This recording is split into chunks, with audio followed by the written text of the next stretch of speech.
What's happening, everybody? Here's another video with your favorite Mr. Cator. In this video, we'll go through what promises are, explore different states of a promise, be able to also create and consume different promises. A promise is a way to handle asynchronous operations in programming. Think of it like a real life promise. When you promise to do something, you either fulfill it or let the person know you can't do it. Similarly, in programming, a promise starts as pending, like when you promise to do something. It either gets resolved, which means you successfully do what you promised, or rejected, which means you can't fulfill the promise. When the promise is resolved or rejected, it lets you know what happened, whether it was a successful or failure. We can't talk about promises without talking about synchronous and asynchronous. In computing, synchronous and asynchronous operations refers to how tasks are handled in relations to time and task completion. With synchronous operations, a task happens once after the other. Each task waits for the previous one to complete before it starts. You can see the different blue, pink, red, and orange colors are coming one after the other, and the next color will probably just not show if the other one was not there. In asynchronous, however, operations can happen independently of the other, which means it doesn't necessarily have to wait for the previous task to execute. Imagine making breakfast at home. You put water on the stove to boil for your coffee, and then you start frying some eggs. While the eggs are cooking, you put bread in the toaster. You don't stand there waiting for each task to finish. Instead, you move on to the next one. When the water boils, you make the coffee, and by the time the eggs are done, your toast pops up. Everything finishes around the same time, and your breakfast is ready without you needing to wait for each step to complete before starting the next one.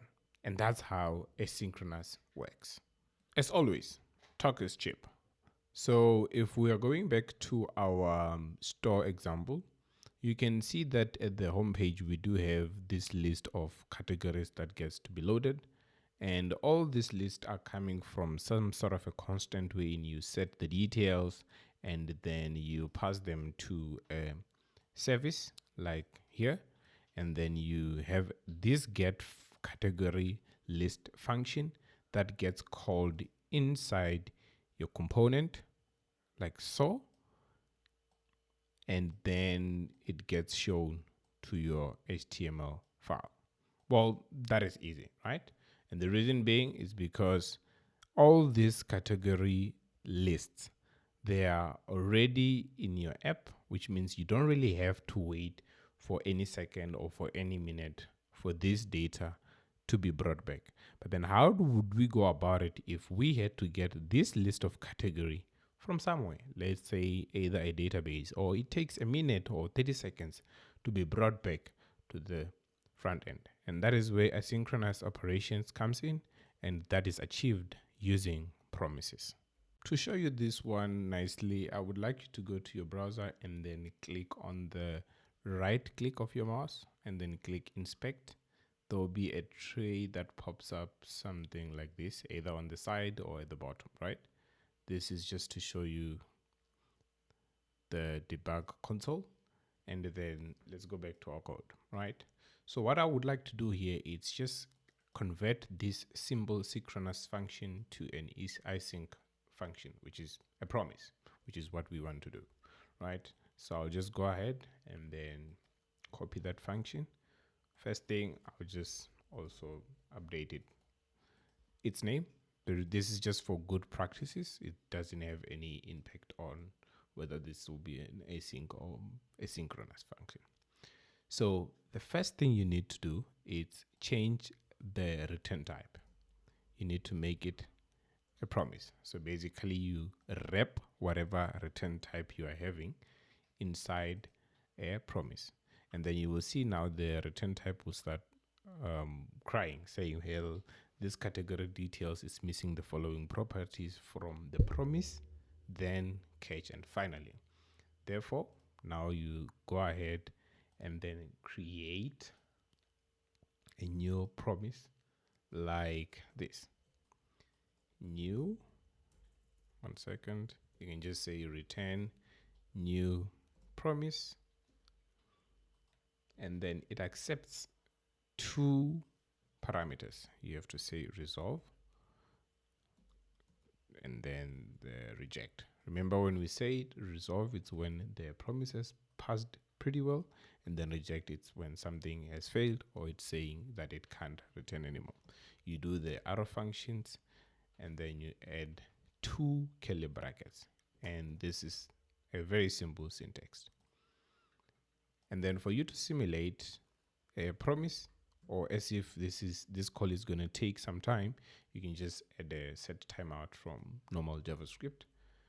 I'm going to add, I want it to be noticeable. Let's say I want to return only after 4 seconds. So this database or whatever thing that we're doing, it takes time.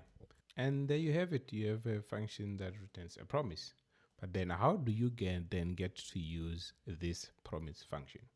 You go to wherever you are calling your function. In this case, it's under the category .component ts, and then you call it like this dot category service dot get category list async,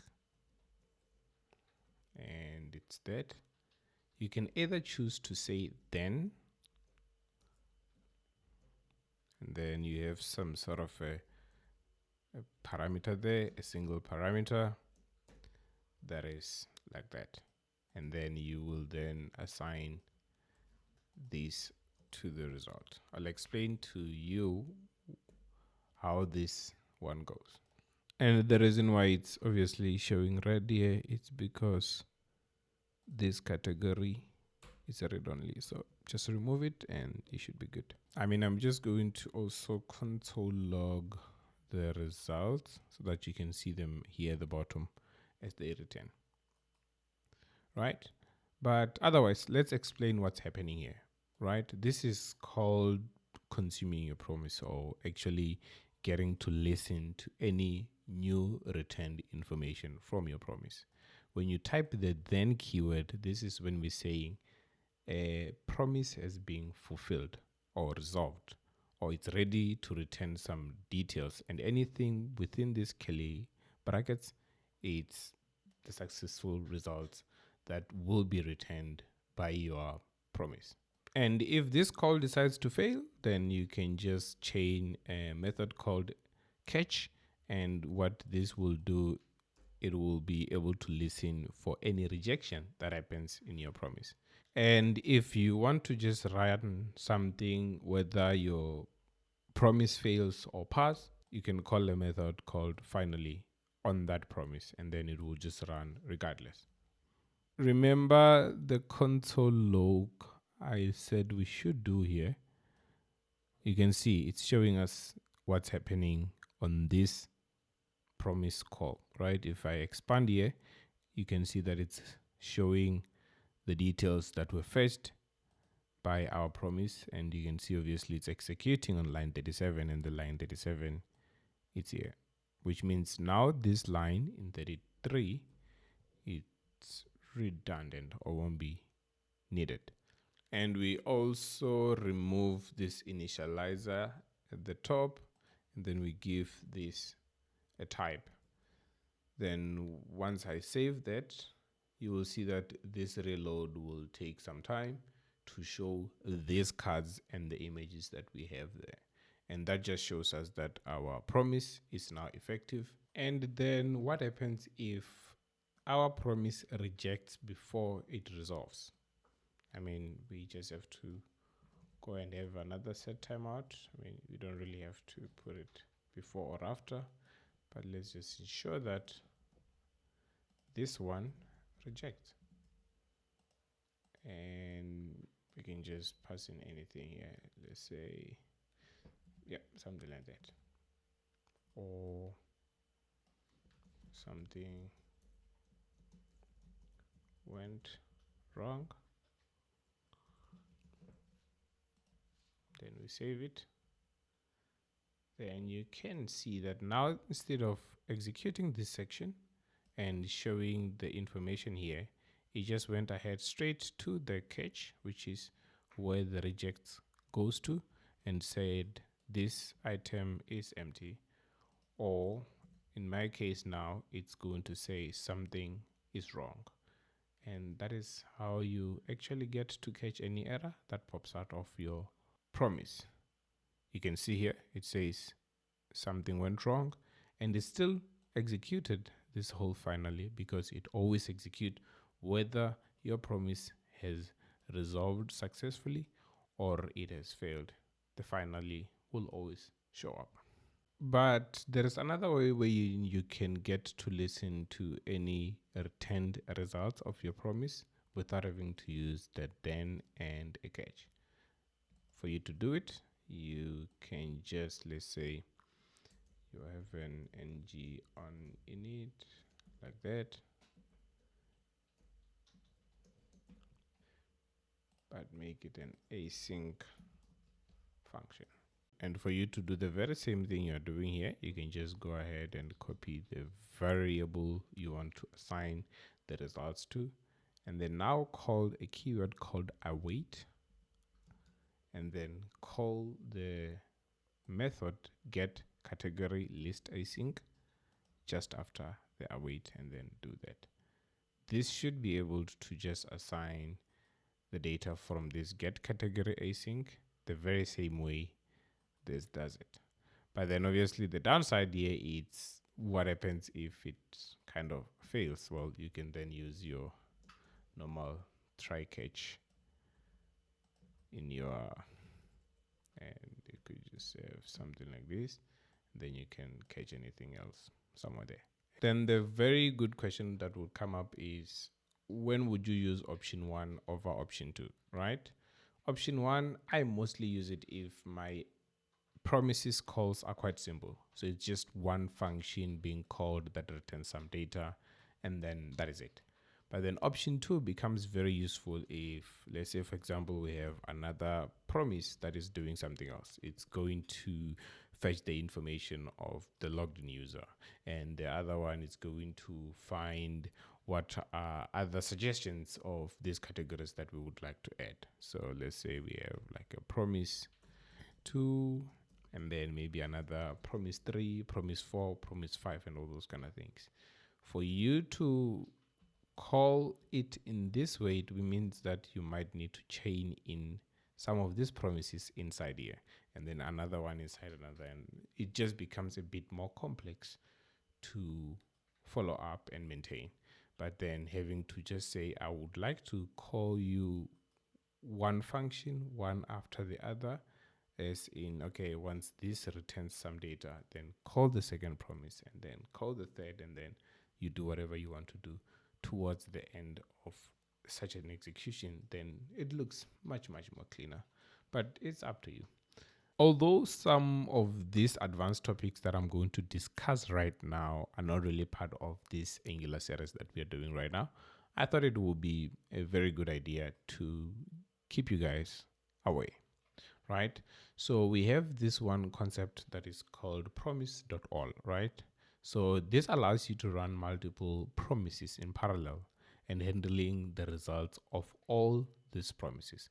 So for example, let's say these are your promise functions, or your promises as they say, then you might want to wait for all of them once they are done and then do something. So it's like, before all my friends have arrived, we're not going to start the car. And that is what this is saying. So this promise 1 becomes your first friend, promise 2 second friend, and promise 3 becomes your third friend. And then once they are all done, then you do this, and then you start your trip. But then if at least one of the promises fail, then it just kind of fails. It's like, we agree that we're not going to go to a trip if we don't have all of us, or if not all of us are present, kind of a thing. Great. And then we have another one, which is it resolves or rejects as soon as the promise completes, right? So it's called promise.race. So it's like a race. It's like who's gonna go get there first, whether you fail or you pass, but who's gonna get to the finish line first. And then it's just going to listen to any of these things and be like, okay, whoever is gonna get to the car first can just leave and leave anybody else behind and go have their own solo trip. Or whoever fails to get to the car, I mean, it doesn't really make sense. But yeah, whoever fails to get to the car, then we're just gonna, cancel it, and then it goes to this whole rejection. So it's like whichever one fulfills first, being either rejection or a successful one. Good. And then there is this one. This one, the all settled, it works similar to the all, right? But then this one gives you access to the status of each promise. So which means it will tell you whether this passed or failed, kind of a thing. And then you can be able to manipulate them one by one and go through each and every promise individually without having to just group them together as how the promise all would do. Great. And then obviously the promise any, it's in the keyword. It's like any promise that happens to fulfill first should resolve this whole promise grouping. And obviously if all fails, then reject the overall promise. Otherwise, that is it for promise, and I really thank you for tuning into this one. For the next video, we'll be looking at observables, which is like your promises on steroids. That's how I like to think of them, at least. For now, bye.